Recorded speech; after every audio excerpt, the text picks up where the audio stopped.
Hi everyone, welcome back. I'm Professor McAllister, and I want to take a closer look at primary sources. Many of my students actually struggle identifying primary sources. So let's look at some examples. If you recall, I told you that a primary source is the original source. We're not trying to determine whether or not the document is important or whether it's true or false. All we care about is if it's an original source. I mentioned obituary yesterday. An obituary is the passing of someone. It's the notice of their passing, and it will appear in the newspaper. This is an actual obituary that I found in a newspaper. I've changed the names and the dates to protect the innocent. This is Edna, who at age 83 passed away on Thursday, March the 20th. It tells where she was living. It identifies her husband, her children, her grandchildren, her great-grandchildren. It also includes details about visitation, which is on Tuesday, March the 20th, at Peace Valley Funeral Home, and it gives the address. In addition, it includes information about the actual funeral arrangements, which is scheduled for Wednesday, March 26th, and she will be actually laid to rest in Peaceful Memorial Park. The family has requested donations be made in Edna's name to the American Heart Association. This is not a primary source. The reason is because it's in a newspaper.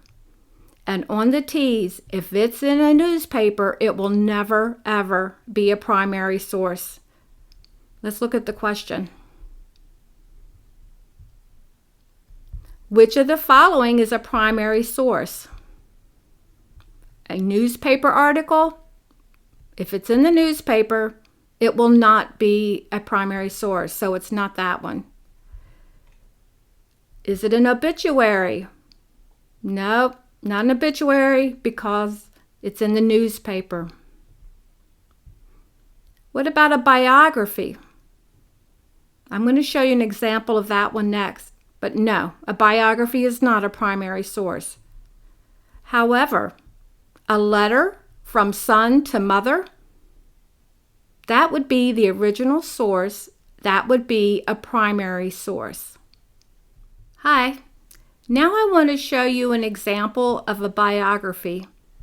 And as you know now, it is not a primary source. This is a biography written about Abraham Lincoln. It was written by Ronald C. White, Jr. Since Abraham did not write it himself, it's not a primary source. Here's that question again. Which of the following is a primary source? Newspaper article? No, never a newspaper article. Obituary? No, because it's in the newspaper. Biography? No, because we know Abraham did not write this himself. So again, our answer will be a letter from a mother to the son. Let me show you an example of a handwritten letter. And because it's the original source, it is a primary source.